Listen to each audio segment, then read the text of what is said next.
Hé, laisse ça.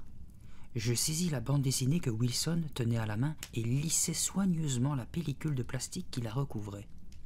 Du calme, je regardais seulement, grogna-t-il. Oui, mais s'il y a une trace de doigt, elle va perdre la moitié de sa valeur. J'examinais attentivement la couverture tout en poursuivant mes explications. C'est un vaisseau d'argent numéro 0, tout neuf en plus. Wilson secoua la tête. Il avait des cheveux blonds bouclés, des yeux ronds et bleus, et semblait toujours embarrassé. « Comment est-ce que ça peut être un numéro 0 ?» demanda-t-il. « Ça n'a pas de sens, Jim. » Wilson est vraiment un très bon ami. Mais parfois on dirait qu'il vient de tomber de la planète Mars. C'est simple, il ne comprend jamais rien. Je lui désignai le numéro 0 inscrit à côté du prix. « Ça en fait un numéro de collection, expliquai-je. Cette BD vaut 10 fois son prix normal. » Sans blague. Wilson se gratta la tête, puis il s'accroupit et commença à fouiller dans le carton qui contenait mes autres revues. « Mais pourquoi sont-elles toutes dans des pochettes en plastique? Comment peux-tu les lire ?» Décidément, il ne comprenait rien à rien. « Les lire? Tu es fou. Je ne les lis pas. Si on les lisait, elles perdraient de leur valeur. Elles ne seraient plus à l'état neuf. »« Oh, celle-là est chouette !» s'exclama-t-il en sortant un exemplaire des Croisés du Cosmos. « Regarde, la couverture est comme en métal. »« Ça ne vaut rien, murmurai-je. C'est une seconde édition. » Wilson étudiait la couverture argentée, la tournant dans tous les sens afin qu'elle brille dans la lumière. « Génial !» C'était son mot favori. Nous étions dans ma chambre, peu après l'heure du dîner. Par la fenêtre, on voyait le ciel déjà bien sombre. La nuit tombe vite l'hiver, pas comme sur Orcos 3, la planète du cygne d'argent. Là-bas, le soleil ne se couche jamais et tous les super-héros doivent porter des costumes à air conditionné. Wilson était venu chercher le problème de maths que nous devions résoudre pour le lendemain. Comme il habite à côté, il laisse toujours son livre à l'école pour avoir une bonne raison de venir chez moi. « Toi aussi tu devrais faire collection de BD, lui conseillai-je. Dans quelques années, ça vaudra des millions. »« Moi, je fais collection de tampons de caoutchouc, dit-il en se saisissant d'un exemplaire de la Brigade Z. Des tampons de caoutchouc? Oui, j'en ai déjà presque une centaine. Étonné, je lui demandai. Et qu'est-ce que tu fais avec?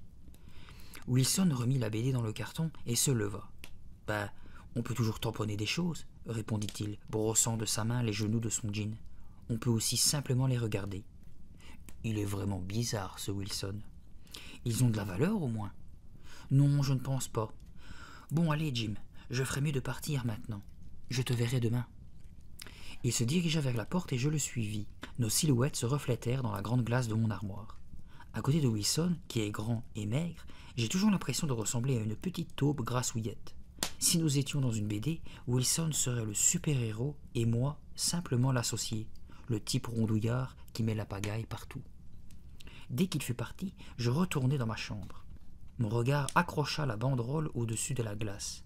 Jim Matters, le vengeur magnifique. C'était mon père qui l'avait fait imprimer récemment pour me l'offrir à l'occasion de mon 11e anniversaire. De chaque côté de l'armoire, il y a aussi 2 grands posters.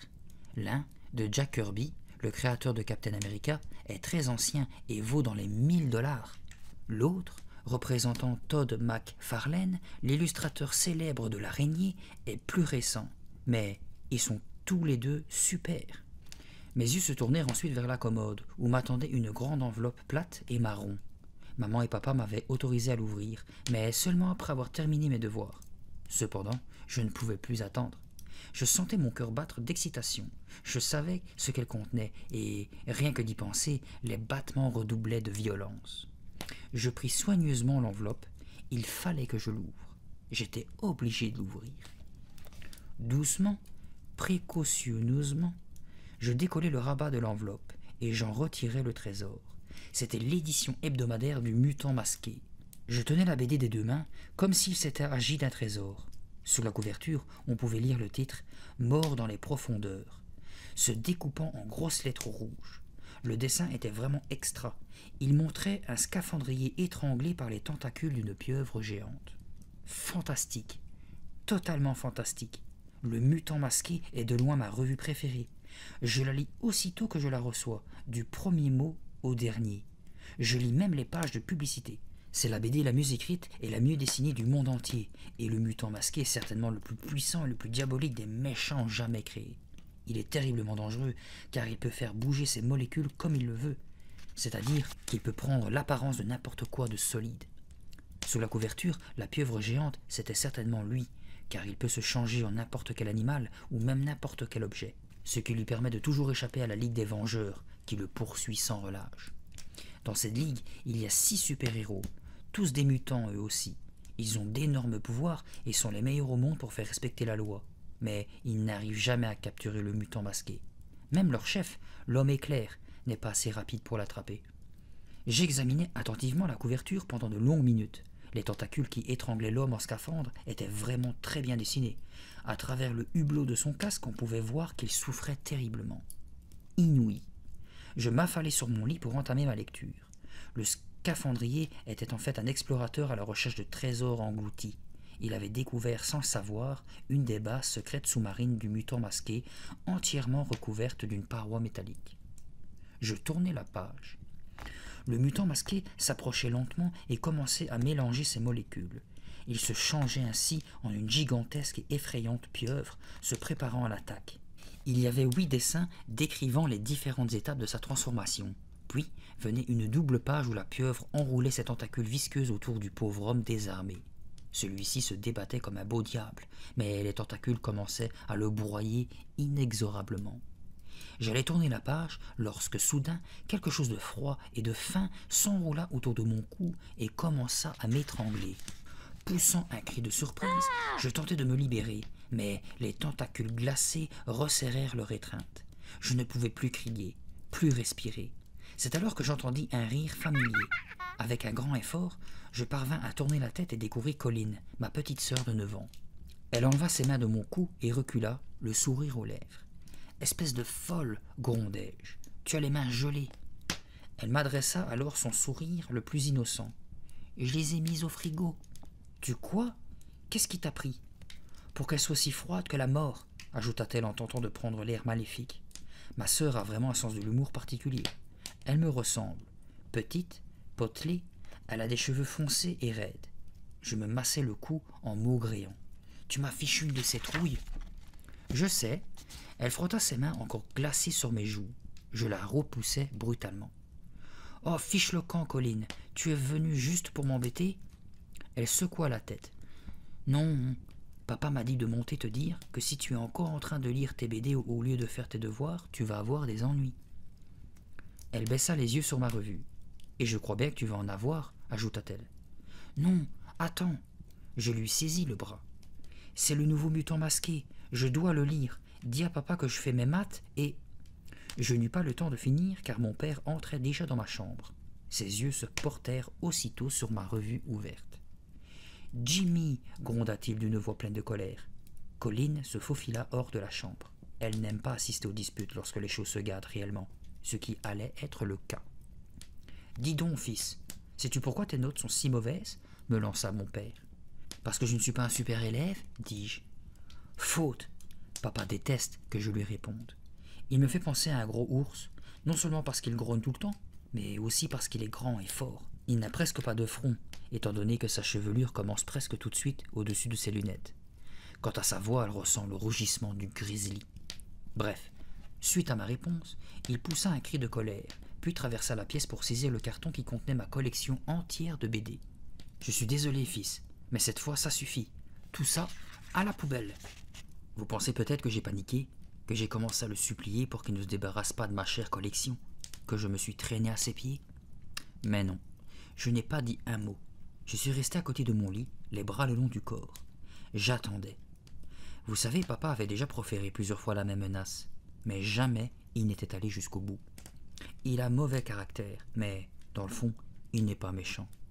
Pour l'instant, je le place plutôt dans la Ligue des Vengeurs. Son plus gros problème, c'est qu'il n'aime pas les BD. Pour lui, ce sont des bêtises, même lorsque je lui explique que ma collection vaudra des millions quand j'atteindrai son âge. Bref, je restais debout et j'attendais, prenant juste un air effrayé pour qu'il soit touché. Papa s'arrêta, se retourna et me fixa de ses yeux sombres, en fronçant les sourcils. « Tu vas te remettre au travail ?» me demanda-t-il sévèrement. J'acquiesçai, la tête baissée. « Oui, papa. Et tu ne perdras plus ton temps ce soir avec tes revues? Je lui montrai l'exemplaire du mutant masqué qui gisait sur mon lit.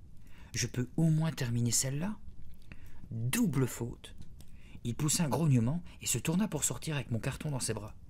Ok, ok, criai-je. Je te demande pardon, je vais faire mes devoirs, papa. Je m'y mets tout de suite. Il grogna encore un peu, mais remit le carton à sa place. Vraiment, tu ne penses qu'à ça. Nuit et jour, des BD, des BD, des BD. Ce n'est pas bon. Je ne répondis pas. Je savais qu'il allait partir. Mais il me lança encore. Je ne veux plus entendre parler de ces illustrés. Ok, papa, je te demande pardon. J'attendis que ses pas lourds s'éloignent dans l'escalier. Puis, je retournai à la nouvelle aventure du mutant masqué. Je mourais d'envie de savoir comment l'explorateur allait s'en sortir. S'il s'en sortait. Mais je me ravisais. Colline n'était sans doute pas loin.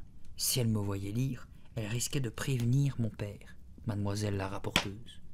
Aussi, j'ouvris mon cartable et en tirai mes livres de maths, de sciences et de littérature. Les solutions aux problèmes furent expédiées à grande vitesse à la rapidité de l'homme éclair. La plupart des réponses étaient sans doute fausses, mais qu'importe. De toute façon, je suis mauvais en maths. Je sautais également quelques questions en littérature. Il n'y a que les grands cerveaux de Pluton qui savent répondre à tout. Quant aux sciences, la leçon sur les atomes et les molécules me faisait sans cesse penser aux mutants masqués et je retins peu de choses du résumé. Enfin, la conscience tranquille, je me jetai sur mon lit pour finir ma passionnante lecture. Revenons donc à l'océan. L'homme au scaphandre n'avait eu la vie sauve que grâce à l'intervention de la Ligue des Vengeurs. La bataille qui s'ensuivit fut terrible et, après avoir infligé de douloureuses pertes aux justiciers, le mutant masqué parvint encore à s'enfuir. De retour en ville, il regagna son quartier général. Son quartier général? J'eus un choc en le voyant, car jamais auparavant le secret n'en avait été dévoilé. Il y avait bien quelques indications, par-ci par-là, mais c'était la première fois que l'on voyait l'immeuble en entier de l'extérieur. « Quel endroit étrange !» m'exclamai-je en examinant attentivement le dessin. Il ne ressemblait pas à ce que l'on aurait pu attendre du quartier général de la pire canaille de la planète. L'édifice avait la forme d'une gigantesque bouche d'incendie, une bouche d'incendie si haute qu'elle semblait toucher le ciel, tout en ciment rouge et surmontée d'un toit sphérique noir. « Vraiment étrange !» répétai-je. Mais naturellement, c'était le meilleur endroit pour se cacher. Qui aurait pu penser que le plus grand des brigands de tous les temps se dissimulait dans un building aussi peu discret? Je tournai la page. Le mutant se glissait dans l'édifice et empruntait un ascenseur qui le menait tout en haut, dans ses appartements privés. Là, une grande surprise l'attendait. On pouvait voir qu'il était épié par une sombre silhouette dissimulée derrière les rideaux. Moi, je l'avais reconnu immédiatement. C'était l'homme éclair, le plus grand chef de la Ligue des Vengeurs. Comment avait-il pu entrer et pourquoi faire? La suite au prochain numéro. Je refermai la BD, la tête remplie d'images éclatantes. Je me couchai et m'endormis aussitôt. Quelques jours plus tard, par une froide et claire après-midi, Wilson me rejoignit en courant après la classe. Sa respiration faisait de la buée devant son visage. « Hé Jimmy, tu viens chez moi? Je vais te faire voir ma collection de tampons. »« Désolé mon vieux, je dois aller chez le dentiste pour faire régler mon appareil dentaire. Je prends le bus là-bas. » Il fit une grimace compatissante. « Je n'aimerais pas être à ta place. »« Bof, lançai-je, désinvolte. Il y a un magasin de BD près de chez lui. Comme ça, j'en profite pour voir les dernières nouveautés. Mon bus arrive, ajoutai-je en vitesse. Salut. Je courus vers l'arrêt et le conducteur, brave type, attendit un peu. Je montai donc en le remerciant. Je ne l'aurais certainement pas fait si j'avais su où il m'emmenait. Mais je ne pouvais pas deviner que je me dirigeais vers la plus terrifiante aventure de toute ma vie. Le bus était bondé. Je restai debout un moment. Puis, 2 personnes descendirent et je pus enfin m'asseoir. Ainsi, je voyais bien les maisons et les jardins que nous longions. De lourds nuages s'accumulaient au-dessus des toits. La première chute de neige de l'hiver ne tarderait pas. Le magasin de BD n'était pas loin. Je regardais ma montre pour voir si je pouvais m'y arrêter avant mon rendez-vous. Mais non. Pas le temps pour les BD aujourd'hui. Une voix claire interrompit mes pensées. « Hé, tu vas rue Franklin ?» Je vis alors, à mes côtés, une fille, la chevelure rousse resserrée en une simple tresse. Ses yeux étaient verts et son nez ponctué de petites taches de rousseur. Elle portait un gros pull jaune sur un jean délavé et tenait son cartable sur ses genoux. « Oui, j'y vais, répondis-je. Comment tu t'appelles ? Jim. Ça te va bien ? Je suis sûr que tu es le premier en gym. Je voyais bien qu'elle se moquait de moi, mais sa blague me fit rire. Et toi, comment tu t'appelles ? Lucie Zach. Où est-ce que tu vas exactement ? Je ne voulais pas lui parler de mon appareil dentaire. Aussi, je lui répondis. Je vais chez Comics, le magasin de BD. Tu es amateur de BD ? Moi aussi. J'étais surpris. En général, ce sont les garçons qui collectionnent les BD. Quel genre tu préfères ? Demandai-je. J'adore Harry et les grosses têtes. Burk, c'est pour les bébés ce truc. Ce n'est pas de la vraie BD, dis-je en faisant la grimace. Eh bien moi je trouve que cette série est très amusante. Peut-être que tu ne la comprends pas. Je haussai les épaules tout en regardant par la fenêtre. Le ciel était devenu encore plus sombre. Et toi tu collectionnes lesquels ? M'interrogea-t-elle à son tour. Des histoires de super-héros ? Oui, et ma collection vaut au moins 1000 $, répondis-je avec fierté. Tu rêves, ricana-t-elle. Mais non, toi et tes histoires n'auront jamais aucune valeur. Même le numéro 1 n'en a pas. Tu ne pourras jamais en tirer plus de 10 $. Pourquoi veux-tu que je les vende ? Je me fiche éperdument de leur prix. Je les ai juste pour les lire. Alors tu n'es pas une vraie collectionneuse. Et alors, ça change quoi ? Tu me désintègres ? On se mit à rire. Je ne pouvais encore dire si cette fille me plaisait, mais elle était mignonne et elle avait de l'humour. Tout à coup, je réalisai que le car dépassait des magasins que je ne reconnaissais pas. J'avais raté ma station. Je me levai vivement et appuyai sur le bouton stop. Le bus ne tarda pas à s'arrêter et, après avoir salué la jolie rousse, je me ruai dehors. « Où est-ce que je peux bien être ?» murmurai-je en regardant autour de moi. « Tu es perdu ?» Je me retournai et, à ma grande surprise, je m'aperçus que Lucie m'avait suivi hors du bus. « Mais qu'est-ce que tu fais ici ?»« C'est là que je descends. J'habite 2 rues plus loin, » expliqua-t-elle en me montrant une direction devant elle. « Eh bien moi, il faut que je retourne en arrière, je suppose, » grommelai-je en tournant la tête. Mais à ce moment-là, mon cœur s'arrêta de battre quelques secondes. Je n'en croyais pas mes yeux. « Ce n'est pas possible !» lâchai-je dans un souffle. Je venais de découvrir l'immeuble situé au coin de la rue. Un très grand immeuble de ciment rouge avec un toit sphérique noir. J'étais face au quartier général du mutant masqué. « Hé Jimmy, qu'est-ce que tu as ?» s'écria Lucie en me secouant par l'épaule. Je ne pouvais lui répondre. J'avais les yeux fixés sur cet édifice, la bouche grande ouverte comme un poisson mort. J'élevai mon regard jusqu'à l'énorme toit sombre, puis le baissai pour détailler les murs brillants et rouges. De ma vie, je n'avais encore jamais vu de telles couleurs. Ça n'existait pas. C'était des couleurs de BD. C'était un immeuble de BD. Pourtant, il était là, bien en face de moi. « Tu vas bien ?» La voix de Lucie résonna dans le lointain. « Est-ce réel ?» me répétai-je. « Est-il possible que le quartier général du mutant masqué soit réel ?»« Hé Jimmy, qu'est-ce qui se passe ? Tu as l'air si effrayé. »« C'est cet immeuble, là-bas, » bégayai-je. « Ouais, c'est vraiment la chose la plus moche qu'on ait construite, » remarqua Lucie. « Mais ça ne vaut pas le coup de faire une crise cardiaque. »« Mais, c'est... » Je ne pouvais plus parler.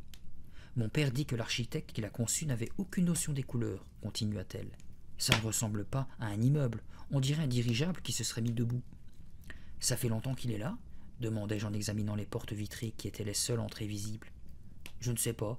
Ma famille a emménagé ici au printemps dernier. Il y était déjà. » Les nuages devenaient de plus en plus noirs. Un petit vent glacial se leva.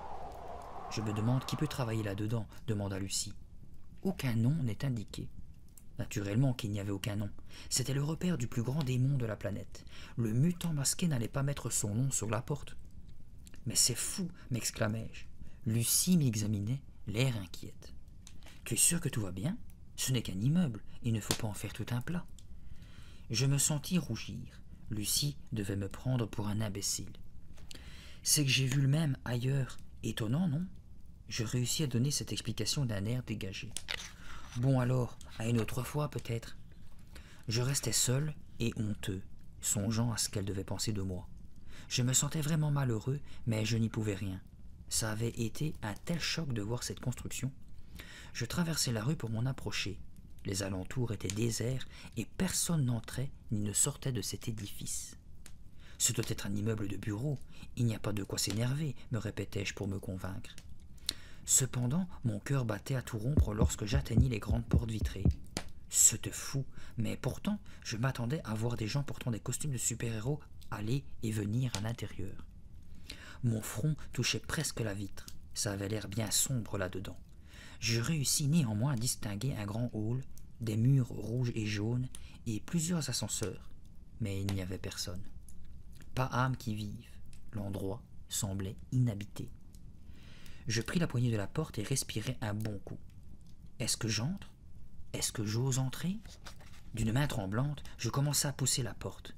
Mais au même moment, du coin de l'œil, je vis un autobus qui arrivait.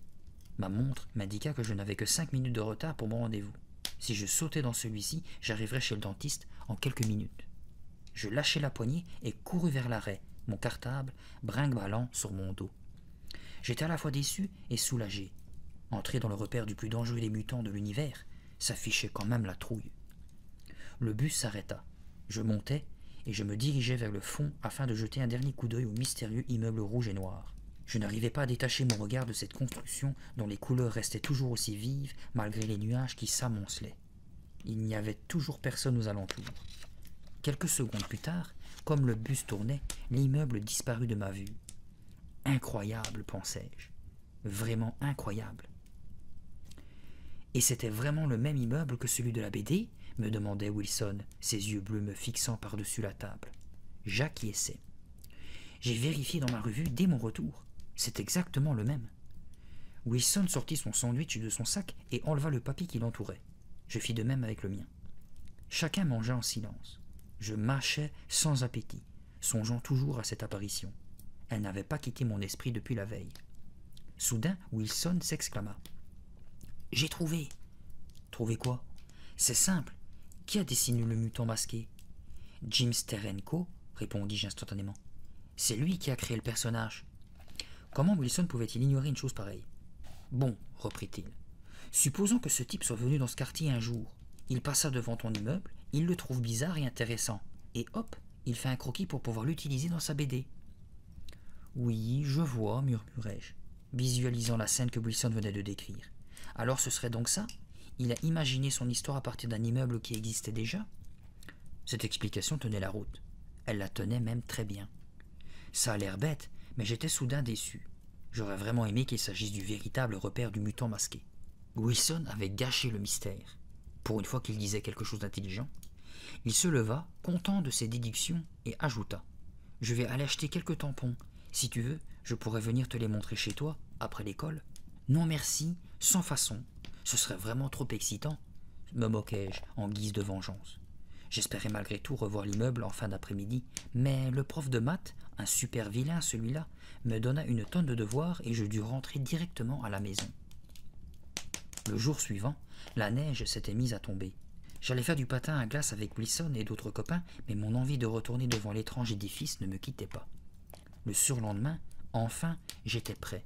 Cette fois-ci, rien ne m'empêcherait d'y aller. Et cette fois-ci, j'entrerais.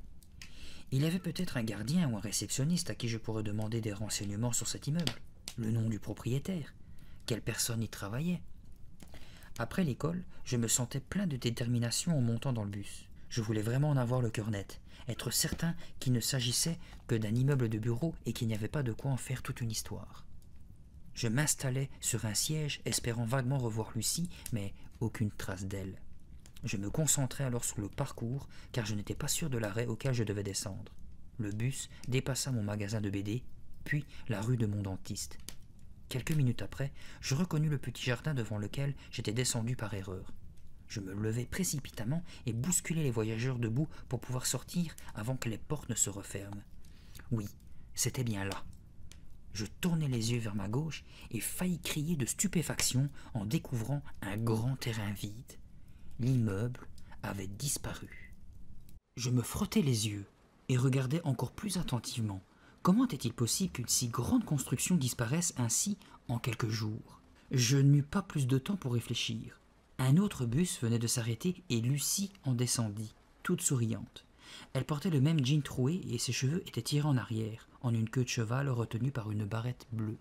« Hé, Jimmy, qu'est-ce que tu fais dans mon quartier ?»« L'immeuble a disparu, bégayai-je. Il est parti. Tu pourrais au moins dire bonjour ou quelque chose d'approchant. »« Oui, bonjour. qu'est-ce qui est arrivé à l'immeuble rouge ?» Elle tourna la tête et répondit. « On a dû le détruire, je suppose. Faut dire, il était tellement moche. » Mais, je n'en finissais pas de bégayer. « Mais, tu as vu quand on l'a démoli ? Tu habites à côté, tu dois l'avoir vu. » Pensive, Lucie fronça les sourcils. « Ben non, je suis passé par là plusieurs fois, mais... » « Tu n'as vu aucune machine, aucune grue, aucun ouvrier ?» Lucie secoua la tête. « Non, c'est vrai, je n'ai rien remarqué, mais je ne regardais pas spécialement. Je ne sais pas pourquoi tu t'intéresses tant à ce building. Il était si affreux que je suis bien contente qu'il ne soit plus là. »« Mais cet immeuble était dans une de mes BD, explosai-je. Qu'est-ce que tu racontes ?» Je soupirai, sachant bien qu'elle ne comprendrait pas. « Oh, rien, rien. Et dis-moi justement, si tu venais chez moi voir ma collection ?» J'étais tellement embarrassé que j'acceptais. 1 heure plus tard, je repartis chez moi complètement déprimé. Les BD de Lucie étaient toutes plus barbantes les unes que les autres. Quant au dessin, burk. Et puis je n'arrivais pas à chasser de ma tête cette énigme. Comment un si gros immeuble pouvait-il disparaître complètement en quelques jours ? Je retournai au pas de course à l'arrêt de mon bus en espérant trouver l'édifice à sa place, mais naturellement, il n'y était pas. Je ne savais plus que penser. Des idées toutes plus folles les unes que les autres traversèrent mon esprit. Je suppose qu'elles venaient de mes lectures. J'attendis le bus pendant 10 minutes, durant lesquelles je ne cessais de fixer le grand terrain vide, échafaudant 1000 hypothèses sur cet étonnant mystère. De retour à la maison, je trouvai une enveloppe marron. Elle m'attendait sous la petite table de l'entrée où maman pose le courrier. « Chouette !» m'exclamai-je. C'était l'édition spéciale du Mutant Masqué numéro 2, la suite de celui que j'avais déjà. J'embrassai ma mère en vitesse et montai l'escalier, la BD bien serrée sur ma poitrine. Je ne pouvais pas attendre pour savoir ce qui s'était passé après l'éruption du chef de la Ligue dans le quartier général du Mutant Masqué. Soigneusement, je retirai l'enveloppe et examinai la couverture. L'étrange immeuble rouge et noir y occupait presque toute la place. Mes mains tremblaient lorsque je tournais la première page. Le Mutant Masqué était devant une grande console de visualisation et regardait un mur truffé d'au moins une vingtaine d'écrans de télévision. Chaque écran montrait un membre différent de la Ligue des Vengeurs. « Je les éliminerai tous un par un », déclarait le Mutant Masqué dans la première bulle. « Ils ne me trouveront jamais. Je vais jeter un rideau d'invisibilité sur tout mon quartier général. » Ma bouche s'ouvrit d'étonnement lorsque je parcourus ces mots. Je les lus encore et encore avant de laisser tomber la BD de mes mains. Un rideau d'invisibilité ? Personne ne pouvait voir l'immeuble du Mutant Masqué à cause du rideau d'invisibilité. Je m'assis tout excité sur mon lit, mon pouls battant de plus en plus vite. Était-ce ce qui s'était réellement passé ? La BD ne me donnait-elle pas la réponse au mystère de la disparition ? Y avait-il vraiment un rideau d'invisibilité qui dissimulait le building ? Cela avait l'air fou, complètement fou. Mais n'était-ce pas une explication ? Il n'y avait qu'un seul moyen de le savoir, c'était d'y retourner le plus vite possible. Le lendemain après-midi, je devais aller acheter des baskets avec ma mère. D'habitude, j'en essaye au moins 10 ou 12 paires avant de me décider. Cette fois-ci, je choisis la première venue, des Reeboks blancs et noirs. Qui peut penser à des baskets quand un immeuble invisible attend d'être découvert ? Sur le chemin de retour, je commençai à parler un peu de cela à ma mère, mais elle m'arrêta tout de suite. « Je serais heureuse que tu t'intéresses autant à tes études qu'à tes stupides BD. » Je connaissais d'avance la suite de son discours. J'enchaînais. Aujourd'hui, en sciences, on a disséqué un ver de terre. Ma mère fit la grimace. Vos professeurs n'ont-ils rien de mieux à faire que de torturer de pauvres petits vers innocents ? Décidément, elle n'était pas dans un de ses bons jours.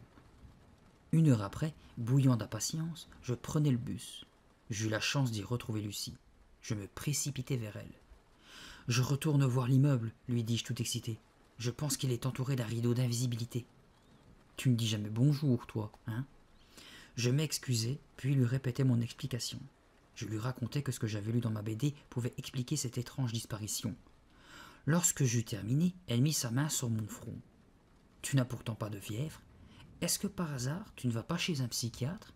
Je repoussai sa main, mais elle continua. « Je crois que tu es complètement cinglé. »« Je ne suis pas fou du tout, m'écriai-je, et je te le prouverai si tu viens avec moi. »« Sûrement pas, je ne vais pas suivre un garçon qui croit que les BD se passent dans la vie réelle. » Le bus arriva à notre arrêt. Je descendis, Lucie sur mes talons. À nouveau, je détaillai la rue. Pas d'immeuble rouge en vue. Rien qu'un terrain vide. « Bon alors, Tu viens, Lucie? Dans ce terrain vague? Tu ne crois pas qu'on va avoir l'air d'imbécile quand on verra qu'il n'y a rien là-bas? Eh bien, tant pis, tu n'as qu'à rentrer chez toi. Non, non, je viens. Mais dis-moi, comment va-t-on passer à travers ton rideau d'invisibilité? Sa voix était sérieuse, mais je voyais à ses yeux qu'elle se fichait de moi. Patiemment, j'expliquais. Dans les BD, les gens le traversent simplement. On ne le sent pas. C'est comme un rideau de fumée. Mais une fois qu'on l'a franchi, on peut voir tout ce qui se dissimule derrière. Ok, allez on y va et on en finit avec cette histoire. Côte à côte, nous avancions lentement vers le terrain vide. Un pas, puis encore un autre. Lucie ne cessait de répéter. N'importe quoi. C'est vraiment nain. Soudain, elle s'arrêta net de parler. Devant nous, le building venait d'apparaître. Nous avions crié ensemble. Lucie me saisit le poignet, ses mains étaient glacées. La porte vitrée était devant nous, ainsi que les murs brillants et rouges. Jimmy, tu avais raison. J'avalais ma salive. J'essayais de parler, mais ma bouche était toute sèche. Lucie demanda d'une voix étranglée. Et maintenant, qu'est-ce qu'on fait? Je ne pouvais toujours pas prononcer un mot. La BD était donc réelle? Complètement réelle? Est-ce que cela voulait dire que l'immeuble appartenait aux mutants masqués? Mon cœur battait à tout rompre. Lucie s'impatientait. En plus, elle avait l'air vraiment effrayée. Alors, quoi maintenant? On s'en va? Je secouai la tête. Ah non, pas question. On entre. Entrez là-dedans, tu es fou. On doit y aller. Allez, viens. Je pris une profonde respiration et poussai la porte. Nous étions à l'intérieur. Le grand hall s'étendait devant nous. Mon cœur battait si fort que ma poitrine me faisait mal. Mes genoux tremblaient. Je n'avais jamais eu aussi peur de ma vie. Le hall était gigantesque. Le plafond, d'un blanc étincelant, paraissait à des kilomètres au-dessus de nos têtes. Je ne voyais aucun bureau de réception, pas de table, ni de chaise. Il n'y avait aucun meuble. « Il y a quelqu'un » Lucie s'accrochait à mon bras. Elle était aussi effrayée que moi et lançait de fréquents coups d'œil derrière elle. Je fis un autre pas. Personne en vue. Soudain, un rayon de lumière dorée jaillit d'un des murs et s'arrêta sur moi. Je ressentis de très légères piqûres, du genre de celles que l'on ressent lorsqu'on a un pied ou un bras endormi. La lumière me balaya de la tête aux pieds, puis elle disparut aussi rapidement qu'elle était venue. Je murmurai à Lucie. « Qu'est-ce que c'était? Quoi donc? Tu n'as rien vu? » Je n'ai rien vu du tout. Arrête. Est-ce que tu veux me faire peur? De toute façon, on s'en va. Cet endroit est vraiment lugubre. Il me donne la chair de poule. Je tournai les yeux vers les ascenseurs.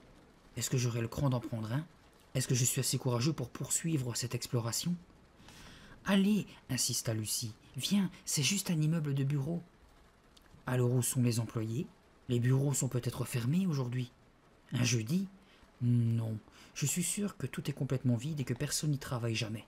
Je fis quelques pas vers les ascenseurs. Mes baskets faisaient un drôle de bruit sur le sol en marbre. Lucie commença à se fâcher. « Oh, je sais ce que tu penses. Tu crois toujours que c'est le quartier général de ton mutant à la noix ?» J'avalais difficilement ma salive. Mes genoux continuaient à trembler. Je ne parvenais pas à retrouver mon calme. « Et comment tu expliques le rideau d'invisibilité alors? C'était bien dans ma BD, non ?»« Je n'explique rien du tout. J'ai peur. Je veux partir d'ici. Et moi je veux connaître la vérité. Pour cela, il n'y a qu'un moyen. » J'essayais de paraître brave, mais ma voix me trahissait. Lucie suivit mon regard, toujours fixé sur les ascenseurs. « Ah non, pas ça !» Elle recula en me tirant par la main. « Mais on monte juste un peu et on jette un petit coup d'œil dans les étages. Pas question, j'ai trop peur. Écoute, puisqu'on est là, autant découvrir de quoi il s'agit. Tu ne veux tout de même pas rentrer chez toi sans avoir la réponse à cette énigme? Fais ce que tu veux, moi je rentre à la maison. » Lucie se tourna vers la porte d'entrée. Au dehors, j'aperçus mon autobus bleu et blanc à l'arrêt. En courant, je pouvais encore l'attraper. Je pouvais retourner chez moi, sain et sauf. Mais, une fois à la maison, que se passerait-il? Je me sentirais honteux, une véritable mauviette, et je continuerais à me demander sans cesse si oui ou non j'avais découvert le repère secret de la plus grande canaille qui puisse exister. Si je prenais le bus, tout cela resterait un mystère qui finirait par me rendre fou. Ok Lucie, si tu veux, tu rentres chez toi, mais moi, je monte. Elle me regarda pensivement, puis, roulant des yeux effrayés, elle murmura « Bon, je viens avec toi. » J'étais drôlement content. Je préférerais de loin ne pas y aller seul. Si je t'accompagne, c'est uniquement parce que j'ai de la peine pour toi, continua-t-elle. De la peine? Pourquoi ça? Parce que si tu penses qu'une BD peut entrer dans la vie réelle, c'est triste. Très triste. Ah oui? Et le rideau d'invisibilité, tu l'oublies? C'était pourtant réel, non? Lucie ne répondit pas, mais se mit à rire. Son rire clair et léger se répercutait dans le grand hall vide. Je sentis mes forces revenir et me mis à rire à mon tour. Et puis tu parles d'une histoire, ajoutai-je.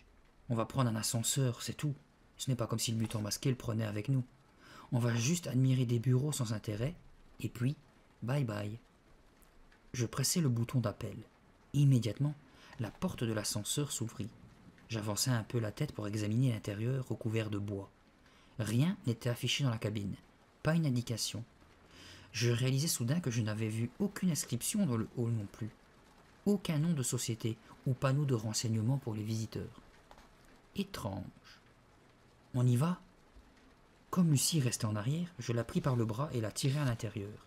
La porte coulissante se referma aussitôt derrière nous. Je me tournai vers la rangée de boutons et appuyai sur celui qui indiquait l'étage le plus élevé. L'ascenseur commença à bourdonner, puis il se mit en marche. Je me retournai vers Lucie, qui, le dos collé contre le mur du fond, gardait ses mains dans les poches de son jean. « On bouge !» murmurai-je. L'ascenseur prit de la vitesse, et aussitôt, le même cri sortit de nos gorges. « Oh, on descend !» J'avais pourtant bien appuyé sur le bouton d'en haut, mais impossible de se tromper. L'appareil s'enfonçait de plus en plus profondément, et de plus en plus vite. Où nous emmenait-il? Allait-il jamais s'arrêter? Enfin, au bout d'une course qui nous parut interminable, l'ascenseur s'immobilisa violemment. Déséquilibré, je bousculai Lucie et lui demandai « Ça va ?»« Oui, oui, ça va. Mais pourquoi la porte ne s'ouvre-t-elle pas ?» demanda-t-elle d'une voix tremblante. Impuissant, nous la fixions, puis, sous le coup d'une impulsion, je criai « Porte, ouvre-toi !» La porte ne bougea pas. « Nous sommes pris au piège !» murmura Lucie d'une voix si faible que je l'entendis à peine. « Attends un peu. C'est long, mais elle va bien finir par s'ouvrir. » J'essayai de me montrer courageux. Les secondes s'écoulèrent, oppressantes. Il n'y avait pas un bruit à l'extérieur de la cabine. Un silence de mort nous entourait. « L'ascenseur a dû se casser et nous sommes piégés ici pour toujours, » se mit à geindre Lucie. « L'air commence déjà à me manquer. » « Mais non, ne panique pas et respire doucement. Il y a de l'air en pagaille ici. » Tout en parlant, je remarquai que, près des boutons indiquant les étages, il y avait un bouton sans le moindre chiffre. Je le pressai, et la porte s'ouvrit automatiquement. « Tu vois » criai-je triomphalement. Il suffisait de réfléchir. « Oui, mais où sommes-nous » Je me glissai à l'intérieur de la cabine. Il faisait très sombre. Il me sembla néanmoins distinguer de grandes machines disséminées, çà et là. On ne peut être qu'au sous-sol. Peu à peu, mes yeux s'habituèrent à l'obscurité. Je pus mieux voir ce qui nous entourait. Entre toutes ces énormes machines circulait un tas de tuyaux qui aboutissaient à une sorte de gigantesque chaudière. « Allez, Jim, il faut remonter » m'ordonna Lucie. Je me reculai à l'intérieur de l'ascenseur et poussai le bouton indiquant « Hall ». L'ascenseur ne bougea pas. J'appuyai à nouveau plusieurs fois de suite. Toujours rien. Ma gorge se serra. Je n'avais aucune envie de m'éterniser ici. Je tapais frénétiquement sur tous les boutons, et même sur celui marqué « Urgence ». Échec total. « Sortons d'ici et changeons d'ascenseur », proposa Lucie. Bonne idée, pensai-je. Il y avait toute une rangée d'ascenseurs en haut, dans le hall. Il n'y avait qu'à sortir de celui-là et en appeler un autre qui descendrait nous chercher. Tenant Lucie par le bras, je m'engouffrai dans le couloir sombre. Aussitôt, la porte de notre ascenseur se referma derrière nous, comme s'il avait attendu que nous l'ayons quitté tous les deux. De nouveau, mes yeux s'habituèrent à l'obscurité. Je vis que Lucie fixait le mur. « Où sont les autres » lâcha-t-elle d'une voix plaintive. Effectivement, sur les côtés, le mur était lisse et vide. L'unique ascenseur existant était celui que nous avions pris. « Ils ne doivent pas descendre jusqu'ici » grognai-je tout en tâtant le mur afin de trouver le bouton nécessaire au rappel. Mon cœur manqua un battement, pas le moindre bouton, ni à droite, ni à gauche. Rien. Cette fois on est cuit, m'écriai-je affolé. Il n'y a aucun moyen de sortir d'ici. Il y a peut-être d'autres ascenseurs le long d'un autre mur. Peut-être, répondis-je, sans trop y croire. Soudain, un bruit sourd nous fit sursauter. Du calme, Lucie, ce n'est que la chaudière qui se met en marche. Elle agrippa mon bras. Allez, on cherche un moyen de sortir de là. J'avançai dans l'obscurité, sentant sa main sur mon épaule. Une autre machine se mit en marche avec un drôle de bruit. Il y a quelqu'un, criai-je en mettant mes mains en porte-voix. Silence. Il n'y a personne ici, personne ne m'entend. La seule réponse à mes appels était le bruit de la chaudière. Il doit y avoir un escalier qui permet de remonter, murmura Lucie derrière moi. Devant nous, une faible lueur encadrait le battant d'une porte. Viens, on va voir où ça mène, dis-je, tout en balayant de ma figure les toiles d'araignée qui s'y étaient collées. La porte s'ouvrit avec un grincement sinistre. Derrière, une simple ampoule couverte de poussière éclairait un long couloir délabré. « Il n'y a personne ici » répétai-je. Toujours pas de réponse. De chaque côté du couloir s'alignaient des dizaines de portes. J'en ouvris quelques-unes.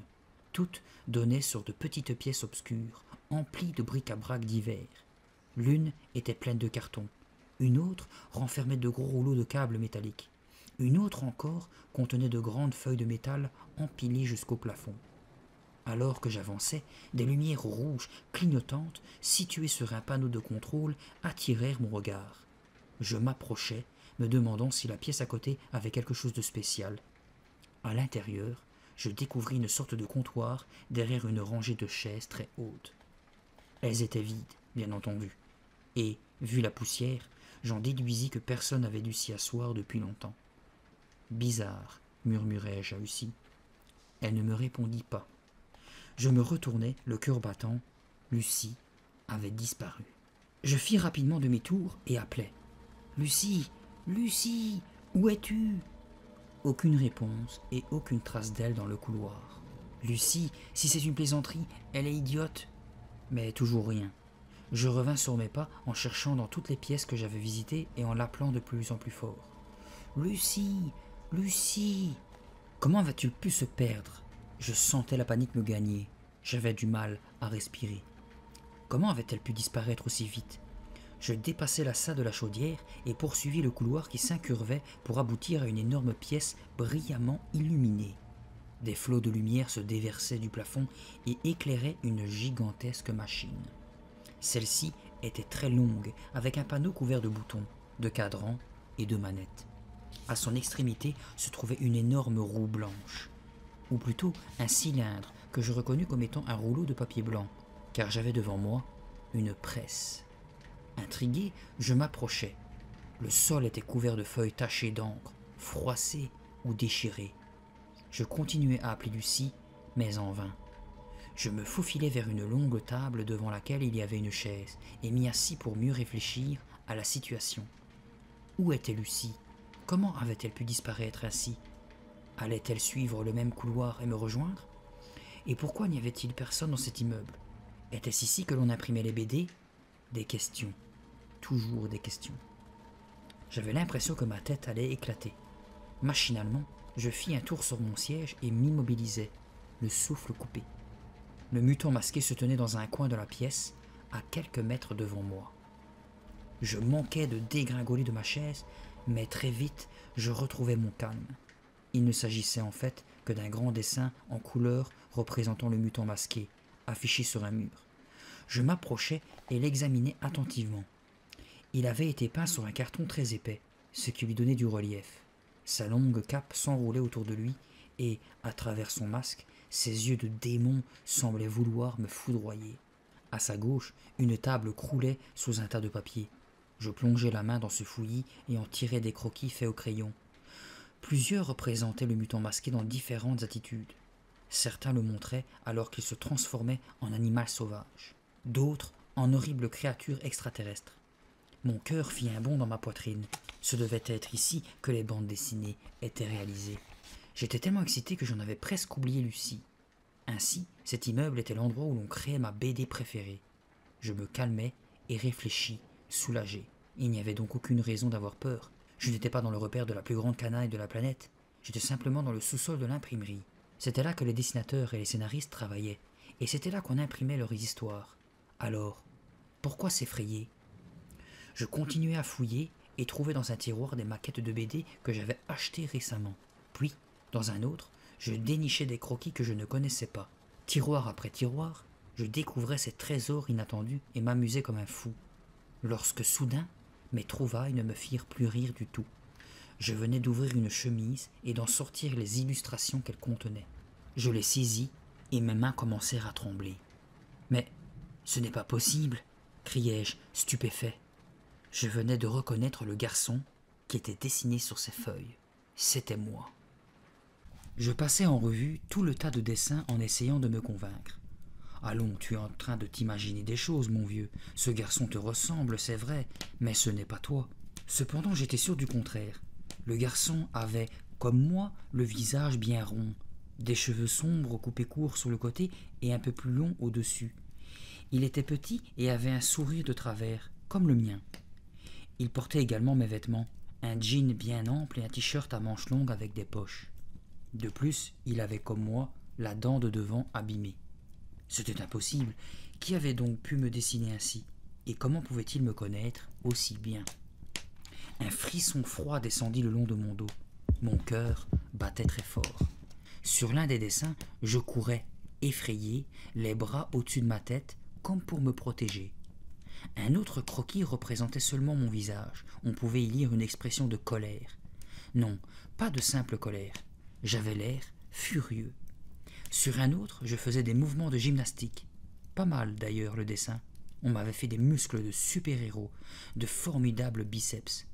Un autre, enfin, me représentait les yeux fermés. Est-ce que je dormais, ou bien est-ce que j'étais mort? J'étudiais attentivement tous ces croquis lorsque tout à coup j'entendis un bruit de pas. Je m'immobilisai, je n'étais plus seul. Doucement, je me retournai. « Où étais-tu » Lucie se précipitait vers moi et m'interrogea avec colère. « Je t'ai cherché partout, espèce d'idiot. »« Et toi, où est-ce que tu étais? Je croyais que tu me suivais, me défendis-je, soulagé malgré tout de la revoir. »« Exact, tu étais toujours devant moi et puis tu as tourné et je ne t'ai plus vu. Comment as-tu pu me laisser toute seule dans un endroit pareil? »« Mais c'est toi qui m'as laissé. »« Bon, coupa-t-elle. De toute façon, on sort d'ici. J'ai trouvé des ascenseurs et ils ont l'air de marcher. Attends, tu dois d'abord regarder ça. » Je lui tendis le tas de croquis. Elle les reposa d'un air excédé. « Tu rigoles? Je t'ai dit que je voulais sortir. Je n'en ai rien à faire de tous ces dessins. Alors tu viens? Mais ce sont des dessins de moi, regarde. Ben voyons, comme si quelqu'un avait intérêt à te prendre comme modèle. Tu as vraiment trop d'imagination, Jim. Pourtant, tu avais l'air d'être normal, mais en fait, tu es complètement ma boule. Ciao, je m'en vais. » « Mais non, attends !» Je remis les dessins à leur place et la suivis. Moi non plus, je n'avais guère envie de rester seul ici. Après avoir longé plusieurs couloirs, nous arrivâmes devant une rangée d'ascenseurs. Lucie appuya sur un bouton et la porte de l'un d'eux s'ouvrit, le plus naturellement du monde. Je jetai un coup d'œil à l'intérieur. Il était vide. Nous pouvions y aller. Lucie pressa le bouton marqué 0 et l'ascenseur se mit en marche. Lorsque la porte s'ouvrit, nous poussâmes ensemble un cri de joie. Nous étions de retour dans le hall principal avec ses murs rouges et jaunes. Quel soulagement! Vite, la sortie! Une fois dehors, nous nous éloignâmes du bâtiment sans perdre une seconde. Déjà, la sensation de danger commença à s'estomper. Lucie m'annonça qu'elle devait vite rentrer chez elle, car sa mère risquait de s'inquiéter. Je lui demandai tout de même avant qu'elle ne me quitte.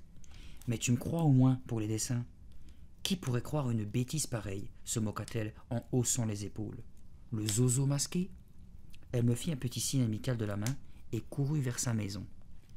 Mon bus s'approchait, mais avant d'y monter, je me retournai encore une dernière fois pour me convaincre de l'impossible. L'immeuble était toujours invisible. J'aurais préféré avoir du temps pour réfléchir à tout cela. Malheureusement, Wilson m'attendait devant chez moi.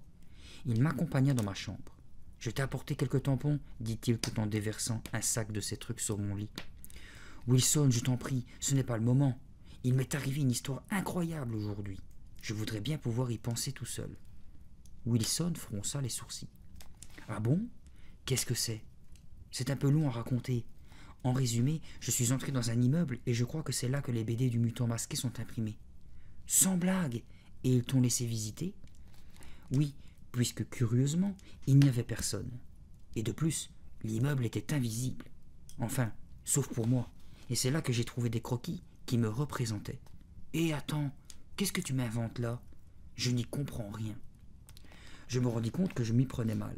L'histoire, telle que je la racontais, n'avait aucun sens. Je promis à Wilson de lui téléphoner plus tard et de tout lui expliquer. Je le raccompagnai jusqu'à la porte. C'est alors que j'aperçus, parmi le courrier, une enveloppe marron sous la petite table. Génial! C'était la 3e édition spéciale du Mutant Masqué. Je saisis l'enveloppe et me précipitai dans ma chambre. Je voulais être tout à fait tranquille pour l'examiner. Les yeux brillants d'excitation, je défis le paquet. Sous la couverture, le visage coléreux du Mutant Masqué était dessiné en gros plan. Ses yeux fixaient méchamment le lecteur. Le titre s'étalait en dessous de sa tête. Le nouvel ennemi du Mutant Masqué. Quoi? Un nouvel ennemi? Je respirais profondément. Ce n'est qu'une BD, voyons. Du calme. Je tournai la première page fébrilement. L'immeuble était dessiné d'abord vu d'en haut, puis du niveau de la rue, et dans l'ombre de celui-ci, on voyait quelqu'un s'approcher des portes. Je tournai la page. Oh non, c'était impossible. Et oui, bien sûr, vous avez deviné. Celui qui tentait d'entrer dans le repère du Mutant Masqué, c'était moi. Je fixai la page si fort que les yeux m'en sortaient de la tête. J'étais si troublé que je n'arrivais pas à lire le texte. Cette fois, j'étais dans la BD. Je me faufilai à travers l'entrée avec le même jean et le même t-shirt que je portais encore maintenant. Le dessin suivant montrait mon visage de plus près. Des gouttes de sueur dégoulinaient sur mes joues, sans doute pour montrer que j'avais peur. Quand même, il m'avait dessiné un peu trop gros. Je passai à la page suivante, si excité que je faillis l'arracher en la tournant. La séquence était différente. Elle représentait l'homme éclair, prisonnier dans une chambre tout en métal. Le Mutant Masqué l'avait capturé et voulait le brûler, la chambre étant en fait un gigantesque four. La température montait, il y faisait de plus en plus chaud. Bientôt, l'homme éclair deviendrait l'homme carbonisé. Puis, la page suivante reprenait mon entrée dans le bâtiment. Pas de doute, c'était bien moi. Moi. Je refermai la BD et m'élançai hors de ma chambre. « Maman, papa, vous devez voir ça !» Je déboulai dans la cuisine où mes parents étaient en train de préparer le dîner. Papa hachait des oignons près de l'évier, ses yeux pleins de larmes.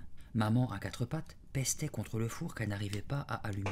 « Je suis dans la BD, je suis dans la BD !» répétai-je, pris d'une véritable frénésie. « Pas maintenant !» me répondirent-ils ensemble. « Si, vous devez voir ça !» insistai-je en mettant la revue devant le visage de mon père. « Enlève-moi ça ! Tu ne vois pas que je suis occupé ?» grogna-t-il, en s'essuyant les yeux. Je me tournai vers ma mère. « Maman, il faut que tu regardes, je t'en prie, je suis dedans, c'est vraiment moi !» Comme elle ne réagissait pas elle non plus, je perdis tout contrôle et hurlai. « Est-ce que vous allez regarder à la fin ?» Maman lança un coup d'œil sur la page que je brandissais devant elle. « Oui, c'est vrai, ça te ressemble un peu. Bon, laisse-moi maintenant, je dois m'occuper de ce four. » Dépité, je retournai vers mon père, mais il était occupé à s'essuyer les yeux avec une serviette. Manifestement, il ne pouvait rien voir du tout. D'ailleurs, il ne me répondit même pas. J'étais exaspéré. Je n'avais jamais vécu quelque chose d'aussi extraordinaire dans ma vie, et eux ne voulaient même pas changer leur petite routine pour partager ce moment avec moi. Furieux, je me précipitai sur le divan du salon pour finir ma lecture. L'homme éclair était toujours en aussi mauvaise posture, tandis que le Mutant Masqué, qui surveillait la scène grâce à ses écrans vidéo, criait victoire. Je lus en vitesse les bulles au-dessus de la tête du pauvre héros. Seul le garçon peut me sauver maintenant. Mais où est-il? Je relus plusieurs fois le texte. Était-ce possible? Étais-je vraiment celui qui pouvait le sauver? Fallait-il que je retourne là-bas? Le lendemain, je me dépêchai de prendre le bus. Il faisait très froid. Tout semblait de glace, le sol et le ciel. Je me demandais si je rencontrerais à nouveau Lucie. J'avais hâte de lui raconter ce que j'avais découvert dans ma BD de la veille et de lui dire que je comptais bien retourner dans cet étrange immeuble. Viendrait-elle avec moi? Sans doute pas. Elle avait eu trop peur la première fois et ne voudrait certainement pas recommencer. Lucie n'était pas dans le bus. J'effectuais le trajet seul dans mes pensées. La BD n'avait pas menti pour le rideau d'invisibilité. Pourquoi mentirait-elle pour le reste? Je descendis du bus à l'arrêt que je connaissais bien maintenant. Le terrain semblait toujours aussi vide, mais je savais qu'il n'en était rien. J'étais sûr que l'immeuble rouge et noir s'élevait là, à l'abri de tous les regards. Ma bouche s'asséchait. La peur commença à faire son effet. J'essayais de me calmer. Je pris mon courage à deux mains et avançai. Un pas, puis un autre. Soudain, l'immeuble m'apparut, impressionnant de par le mystère qui l'entourait. Je poussai la porte d'entrée et pénétrai dans le hall rouge et jaune. L'endroit était toujours aussi désert. Je toussai un peu bruyamment, mais personne ne se manifesta. Je m'avançai alors vers l'ascenseur sans rencontrer âme qui vive. Où pouvait-il tous être? C'était pourtant le milieu de l'après-midi. Comment était-il possible que cet immeuble soit toujours vide? J'hésitais avant d'appuyer sur le bouton d'appel. Je regrettais de plus en plus de ne pas avoir Lucie près de moi. Au moins, on aurait été deux à avoir peur. Bon, j'y vais. Je tendis le doigt en avant lorsque soudain un rire terrifiant éclata dans le hall. Un rire froid et mauvais, juste à mes côtés. Je fis un tour sur moi-même, mais ne vis personne. Pourtant, le rire persistait, doucereux et cruel. « Qui est là ?» criai-je d'une voix aussi ferme que possible. Le rire s'arrêta net. Je continuai à chercher l'endroit d'où il pouvait provenir, lorsque mes yeux se posèrent sur un haut-parleur. C'était là que le rire avait dû jaillir. Je l'examinai quelques secondes, pendant qu'une petite voix intérieure me soufflait. « Va-t'en d'ici, cours et quitte cet immeuble, il est encore temps. » Je l'ignorais et appelai l'ascenseur. La porte coulissante s'ouvrit sur le champ. J'entrai et elle se referma aussitôt. Je détaillai le panneau de commande. Devais-je pousser le bouton du haut ou celui du bas? La dernière fois, il s'était produit le contraire de l'effet désiré. Ne fallait-il pas maintenant choisir le sous-sol pour me retrouver au sommet de l'immeuble? Je n'eus pas le temps de me décider. L'ascenseur se mit en marche tout seul. Vers le haut. Lentement, il entama sa montée. Jusqu'où? Et qui l'avait appelé? L'homme au rire sinistre? La course n'en finissait pas. Je commençais à trouver le temps long. Au-dessus du panneau, les numéros des étages défilaient régulièrement. 40, 41, 42. L'appareil ne s'arrêta qu'au 46, sans doute l'étage le plus élevé. La porte s'ouvrit et je me dépêchai de sortir. Devant moi, un couloir s'étirait sur une dizaine de mètres. Chose curieuse, les murs, le plafond, le sol, les portes, tout était gris. Cela donnait la désagréable impression de se trouver dans un vieux film en noir et blanc. Et comme d'habitude, pas âme qui vive aux alentours. J'aurais tellement voulu entendre des voix, des rires, ou même des bruits de machines. Mais il n'y avait qu'un lourd silence, et les battements de mon cœur. Je m'engageai dans le couloir, puis, après un tournant, dans un autre qui semblait sans fin. Une étrange impression s'empara de moi, une impression de déjà-vu. Oui, je reconnaissais ce couloir. Il était dessiné dans mon dernier numéro du Mutant masqué. Dans l'histoire, il menait directement au quartier général du bandit. Seule différence notable, l'absence totale de couleur, alors que ma bande dessinée en regorgeait. Une pensée bizarre me vint. Tout ce que j'avais devant les yeux, si gris, si délavé, ressemblait à un croquis fait au crayon et qui n'aurait pas encore été colorié. Mais cela n'avait pas de sens. Tout à coup, j'entendis un bruit. Le cœur dans les talons, je m'arrêtai. Cela semblait venir de loin, devant moi. Je me forçai à avancer. Arrivé à l'extrémité du couloir, je tournai. Là, surprise, les murs de ce couloir étaient d'un vert brillant et le plafond bien jaune. Mes baskets s'enfonçaient dans une épaisse moquette rouge foncée qui menait à une porte métallique fermée par un énorme verrou. Les bruits venaient de derrière cette porte. « Il y a quelqu'un » appelai-je d'une voix que la peur rendait presque inaudible. Seul le mystérieux bruit me répondait. Je repris courage et avec plus d'aplomb insistai. « Il y a quelqu'un là-dedans » Soudain, les bruits sourds s'arrêtèrent et je sentis mes cheveux se dresser sur ma tête lorsqu'une voix appela « Est-ce que vous pouvez m'aider » Je restai pétrifié, mais la voix répéta « Oh, pouvez-vous m'aider à sortir de là ?» Je ne savais plus quoi faire. Devais-je essayer de délivrer cet homme? Qui était-il? Que faisait-il ici? Tant pis, je me décidai. Je saisis le verrou des deux mains et le tirai. À ma grande surprise, il glissa très facilement. Je poussai la porte et une fois entré, je ne pus m'empêcher de crier stupéfait. « Vous? Vous? Vous êtes réel ?» Sa cape s'enroulait autour de lui et son masque avait glissé sur l'un de ses yeux. Mais comment ne pas reconnaître l'homme éclair? Je bredouillais. « Vous êtes vraiment vivant ?» Naturellement, me répondit-il avec impatience. Allez, dépêche-toi, mon garçon, vite. Je réalisai alors que ses bras et ses jambes étaient liés à une chaise. Le bump-bump que j'avais entendu, c'était cette chaise qu'il balançait en essayant de s'échapper. Je ne peux pas croire que vous êtes ici, devant moi, bafouillai-je, planté comme un piquet. Je te donnerai un autographe plus tard. Dépêche-toi, il ne nous reste que peu de temps. Du temps? Mais oui, il va revenir. Il faut que j'essaie de l'avoir avant qu'il ne nous attrape. Nous? Écoute, détachement vitesse. Il me faut contacter mes amis de la Ligue des Vengeurs. Ils doivent me rechercher à travers toute la galaxie. Toujours aussi stupéfait, j'entrepris de le libérer de ses liens. J'avais beaucoup de mal, car les nœuds étaient très serrés. Plus vite, mon garçon. Mais dis-moi, comment as-tu découvert le secret de ce quartier général? Je l'ai juste découvert. Allez, ne fais pas le modeste. Tu as dû te servir de tes pouvoirs de radar cybernétique, hein? Ou alors tu as compris par transmission de pensée que j'avais des ennuis et qu'il fallait me sauver. Non, j'ai juste pris l'autobus. Je ne savais pas quoi lui répondre. Peut-être me prenait-il pour quelqu'un d'autre. Mais pourquoi étais-je ici? Qu'est-ce qui allait nous arriver? Et à moi particulièrement. Enfin, l'un des nœuds se défit. Le reste vint facilement. Merci, mon garçon. L'homme éclair sauta sur ses pieds, ajusta son masque et déploya sa cape. Ok, allez, viens, on va lui faire une drôle de surprise à ce scélérat, dit-il en se dirigeant vers la porte. Je restai prudemment derrière la chaise. Vous voulez que je vous accompagne? Ah, je comprends, fit-il avec un sourire. Tu crains de ne pouvoir me suivre à cause de mes jambes dynamo? Tu sais que je suis l'être le plus rapide du monde. Ne t'en fais pas, j'irai lentement. Allez, bouge-toi, on y va. Résigné, je sautai par-dessus le tas de cordes et le suivis. Mais au bout d'un instant, sa silhouette devint floue et il disparut complètement. Quelques secondes plus tard, il était revenu vers moi.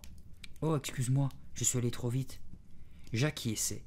Il posa alors sa lourde main gantée sur mon épaule, ses yeux me fixant à travers son masque. « As-tu des pouvoirs pour grimper le long des murs ?»« Non, je regrette. »« Bon, alors nous prendrons l'escalier. » Il saisit mon bras et se précipita en avant. Mes jambes semblaient flotter dans les airs, les murs défilèrent à toute allure et les couleurs s'embrouillèrent. Ça devait être impossible d'aller plus vite. J'avais l'impression de voler. Je n'arrivais plus à respirer. Après plusieurs tournants, l'homme éclair s'arrêta sur le seuil d'un escalier si sombre que j'avais du mal à distinguer jusqu'où il montait. « Stop, il y a un rayon désintégrant là, déclara-t-il en pointant un doigt devant lui. « Un quoi ?»« Un rayon désintégrant. Si tu passes par là, il te pulvérise en un quart de seconde. » J'avalai péniblement ma salive. Mon corps recommença à trembler. « Penses-tu pouvoir sauter par-dessus les premières marches ?» me demanda-t-il. « Vous voulez dire que... » ?»« Oui, tu dois sauter directement sur la troisième. Prends bien ton élan. » Ça, j'ai drôlement intérêt, pensai-je, en regrettant amèrement toutes ces céréales et ces gâteaux que j'avais l'habitude de manger.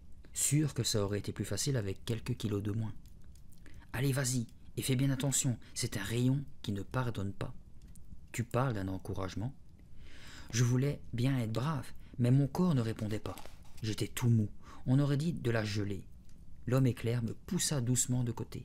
« Attends, je vais passer en premier, tu vas voir. » Il prit son élan, sauta par-dessus le rayon maudit et atterrit aisément sur la 5e marche. « Tu vois?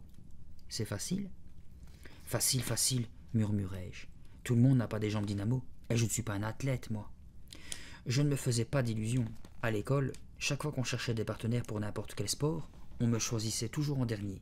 Ce n'était pas pour rien. Cette 3e marche me paraissait être à des kilomètres. Tant pis, il fallait se décider. Je pris mon élan, me lançai, et atterris lourdement sur la 2e marche. Je hurlai en fermant les yeux. Je m'attendais à partir en miettes. Mais je ne sentis rien.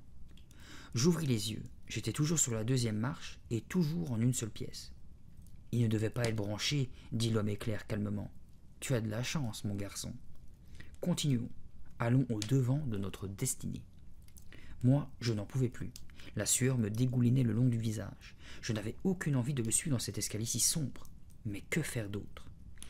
Arrivé en haut, il poussa une lourde porte en bois massif et me fit entrer dans une pièce extraordinaire.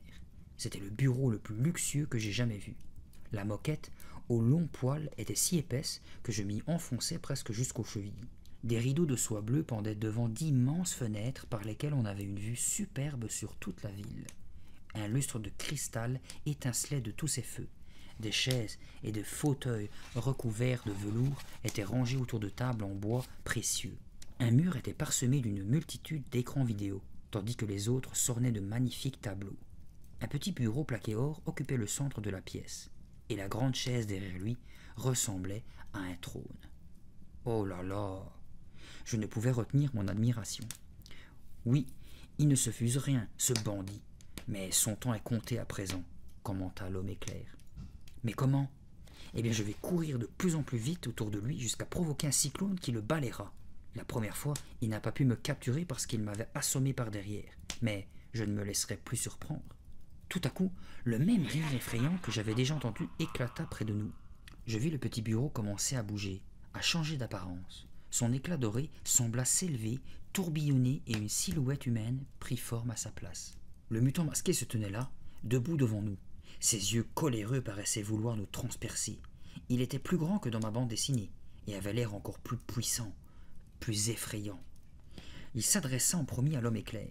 « Comment oses-tu entrer dans mon bureau privé ?» L'homme éclair ne semblait pas impressionné. « Tu peux dire au revoir à toutes ces splendeurs. Je vais plutôt te dire adieu, grinça le mutant masqué.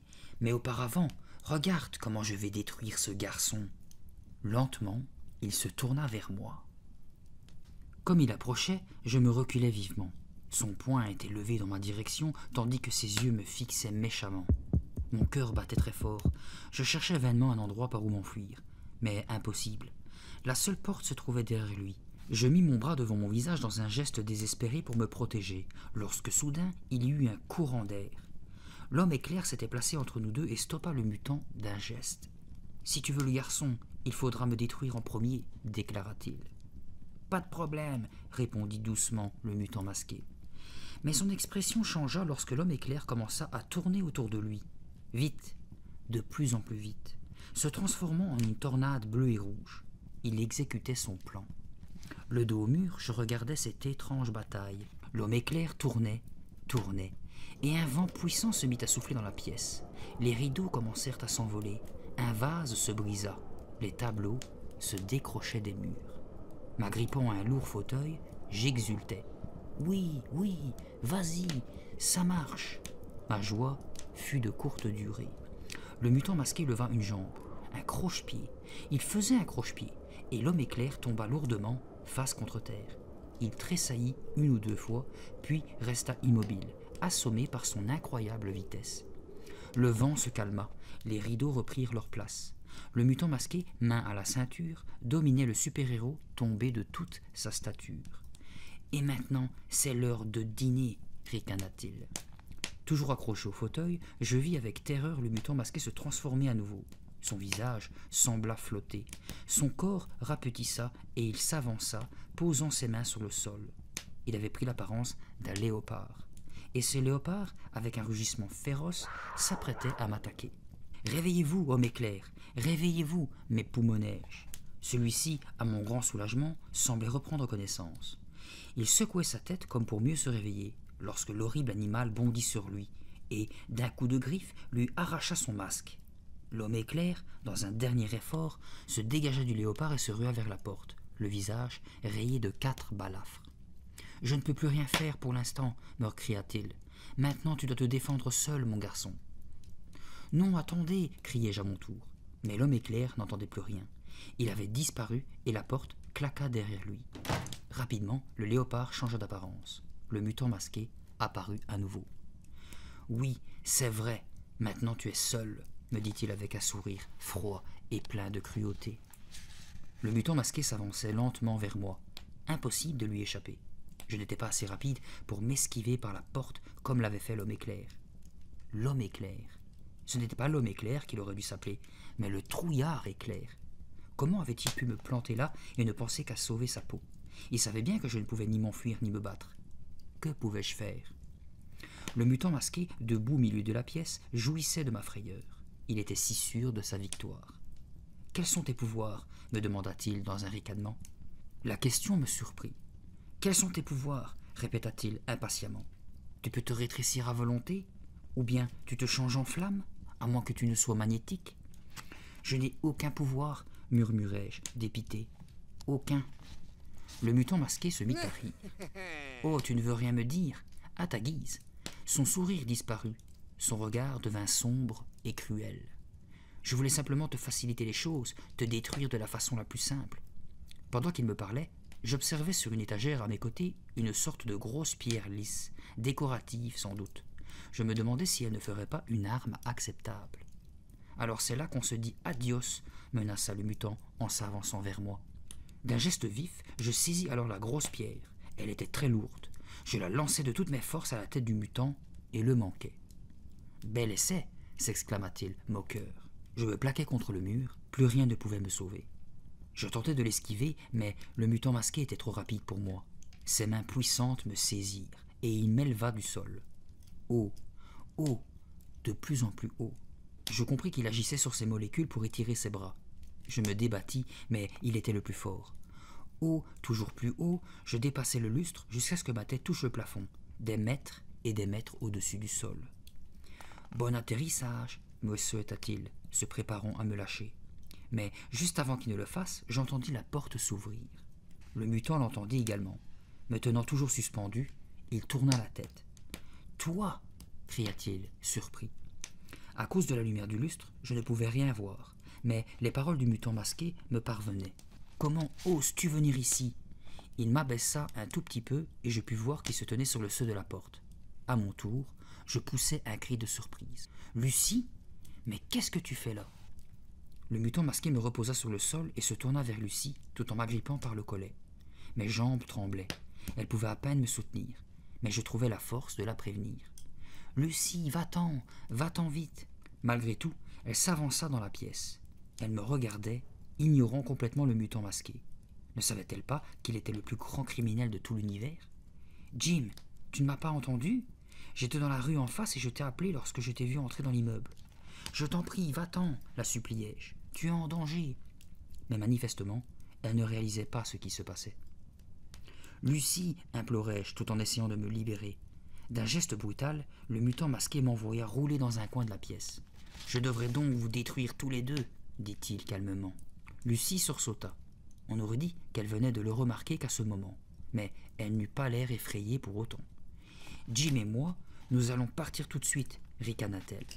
La pauvre, elle ne se rendait pas compte à qui elle parlait. Elle ne réalisait pas dans quel pétrin nous nous trouvions. Le mutant masqué ricana à son tour. « Je regrette, personne ne sortira d'ici. Personne. Par qui verrais-je commencer ?» À ce moment, je vis Lucie qui tirait de son cartable un revolver en plastique jaune. Je soupirai. « Mais Lucie, ce n'est qu'un jouet. »« Je sais, mais on est dans une BD, n'est-ce pas ? Rien n'est réel, alors on peut imaginer n'importe quoi. » Et de son revolver, elle visa le mutant masqué. Celui-ci éclata de rire.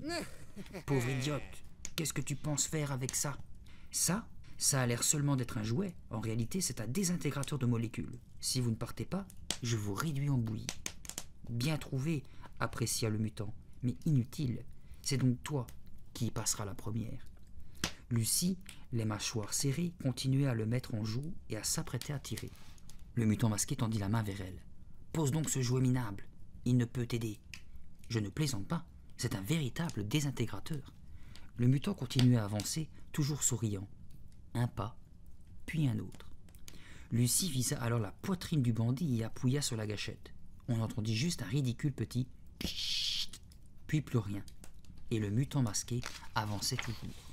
Lucie baissa son revolver. La situation m'apparut dans toute son horreur. Le mutant s'approchait de plus en plus. Soudain, une lumière aveuglante entoura son corps.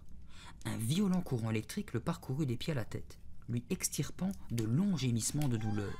Ses molécules commençaient à se désintégrer. Sa tête s'évapora jusqu'à disparaître complètement. Le masque vide tomba sur les épaules du costume. Puis, tout le corps sembla fondre. Il ne restait plus sur le tapis qu'un tas de chiffons fripés. « Lucie, m'étranglai-je, ça a marché. Ton jouet a marché. » « Mais naturellement, me répondit-elle calmement. Elle avança jusqu'au costume et le piétina de toutes ses forces. Je l'avais pourtant prévenu que c'était un véritable désintégrateur, mais cet idiot n'a pas voulu me croire. Mon cerveau était en ébullition. Je n'arrivais pas à comprendre comment un revolver jouet avait pu détruire le plus puissant mutant de la Terre. Je pris Lucie par la main.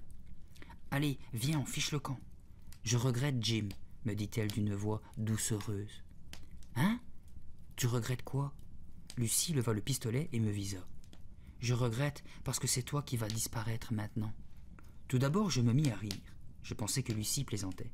« Tu as vraiment un drôle de sens de l'humour, toi. » Mais mon rire s'arrêta net. Lucie continuait à viser ma poitrine et son visage était on ne peut plus sérieux. Je balbutiai. « Mais Lucie, qu'est-ce qui se passe ?»« Je ne suis pas Lucie. Je suis navré, mais je dois t'apprendre qu'il n'y a aucune Lucie ici. » Comme elle disait ces mots, son corps commença à changer. Ses cheveux roux rentrèrent dans sa tête. Son visage s'agrandit et ses yeux verts devinrent noirs. Sa silhouette s'allongea. Des muscles puissants apparurent sur ses bras fins. Ses habits changeaient également. Son pull et son jean commencèrent à ressembler à un costume qui m'était familier. Le costume du mutant masqué. « Mais Lucie, comment tu fais ça ?»« Tu ne comprends décidément pas très vite, » dit-elle d'une voix caverneuse. Une voix d'homme. Elle fit tourbillonner sa cape tandis que le pistolet se fondait dans sa main pour se transformer en bague. « Je suis le mutant masqué. J'ai changé mes molécules pour ressembler à ton ami, mais je suis le mutant masqué. »«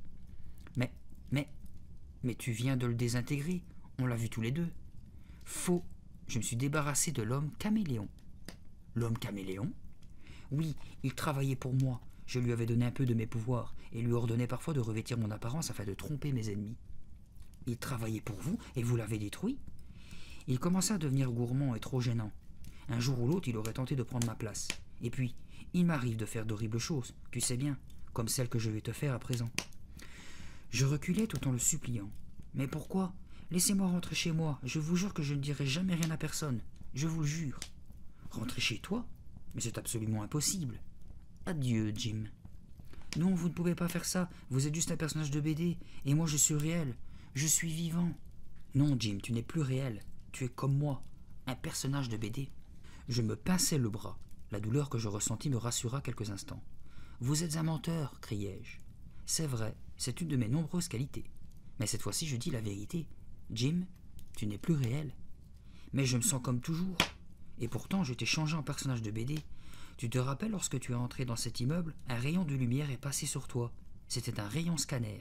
Dès qu'il t'a traversé, il s'est emparé de ton corps et t'a changé en une multitude de petits points d'encre. »« Non !» Il ignora mon cri. « C'est tout ce que tu es, mon garçon. Un tas de petits points d'encre noirs, rouges, jaunes et bleus. Tu as d'ailleurs parfaitement tenu ton rôle. C'est si difficile de trouver un bon personnage pour mes BD. Malheureusement, j'ai le regret de te dire que tu n'y apparaîtras plus.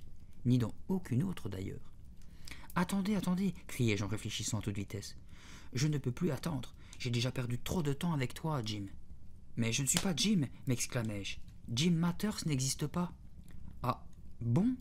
Qui es-tu alors ? » ?»« Je suis le colosse élastique. » Le mutant masqué me dévisagea, perplexe. « Le colosse élastique ? Tiens donc. Ainsi c'était cela ton secret ? » Je prenais de l'aplomb. « Oui, et je retombe sur la planète Xarkos. Je ne suis pas autorisé à participer à une autre BD, répliquai-je. Bel essai, mais tu as envahi mon repère et je dois te faire taire à jamais. » À ces mots, je me mis à rire. « J'ai une meilleure idée. Je vais vous entourer de mes bras élastiques et serrer, jusqu'à l'étouffement final. »« C'est tout ?» répondit le mutant masqué d'un air méprisant. « Faible, faible. Que dirais-tu plutôt si je te déchirais en petits morceaux jusqu'à en faire des confettis ? Impossible, je suis en caoutchouc. Je plie mais ne romps pas. Mon seul point faible est la fumée qui peut m'asphyxier et me détruire. Oh, je n'aurais pas dû dire ça. Ça m'a échappé. » Je fis semblant de vouloir me sauver, mais du coin de l'œil je voyais le mutant masqué qui se dépêchait de se changer en une nappe de brouillard épais pour planer vers moi. Je ne perdis pas de temps. Je courus à la fenêtre et l'ouvris d'une main, tandis que de l'autre, je saisis le ventilateur qui se trouvait à côté. Je le branchai à la puissance maximum et le dirigeai vers le mutant qui fonçait sur moi. « Non !» l'entendis-je hurler, tandis que le souffle de l'appareil le disloquait et l'entraînait vers l'extérieur. « Oui, oui !» criai-je joyeusement. Jamais je ne m'étais senti aussi heureux, aussi fort, aussi triomphant. Le ventilateur finissait de disperser le reste de la fumée et de l'envoyer au dehors où un vent violent l'éparpilla aux quatre coins de la ville. J'avais vaincu le mutant masqué. Moi, un garçon de 12 ans, j'avais détruit la pire canaille de la planète. D'après les lectures que j'avais faites, je savais que le mutant pouvait changer ses molécules en n'importe quoi de solide et revenir ensuite à son état habituel. Mais moi, Je l'avais fait se changer en gaz, et pour récupérer toutes ces molécules, maintenant il allait avoir un sacré boulot. Jamais il n'arriverait à se renformer. « Jim, tu es vraiment génial », me dis-je en sautant et en dansant de joie. C'était incroyable que cette fripouille ait pu croire que j'étais le colosse élastique. J'avais tout inventé de A à Z. Et maintenant, j'étais libre. Libre et vivant. J'avais tellement hâte de revenir à la maison que le trajet en bus me sembla durer des heures. Enfin, j'arrivais. En entrant, j'aperçus aussitôt l'enveloppe brune sur la petite table du couloir, la nouvelle édition du Mutant Masqué. Mais je m'en fichais pas mal. J'étais si heureux d'être de retour.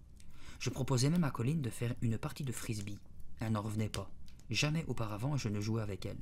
Mais aujourd'hui, je voulais seulement être heureux et célébrer le fait d'être en vie. Au bout d'une demi-heure de jeu, je proposais. « Et si on mangeait quelque chose ?»« Oh oui, je meurs de faim. » Maman a laissé un cake au chocolat sur l'étagère. J'entrai dans la cuisine et pris le cake. Puis, j'allai chercher un couteau. « Ne te coupe pas un morceau plus gros que le mien, hein ?» me prévint Colline, surveillant mes gestes. « Mais non, n'aie pas peur. » J'étais de si bonne humeur que même sa remarque ne m'énerva pas. « Ça a l'air drôlement bon !» m'exclamai-je en commençant à entamer le cake. Le couteau glissa malencontreusement sur mon doigt. « Ouille !» Je levai la main et examinai ma blessure. Mais qu'est-ce qui apparaissait à l'endroit de la coupure? Ce n'était pas du sang. Le liquide était noir, comme la nuit. C'était de l'encre. Et doucement, protesta Colline, lorsque je la bousculai en criant. « Où est le dernier numéro du Mutant Masqué ?» J'avais soudain l'impression que ma carrière dans les bandes dessinées était loin d'être terminée.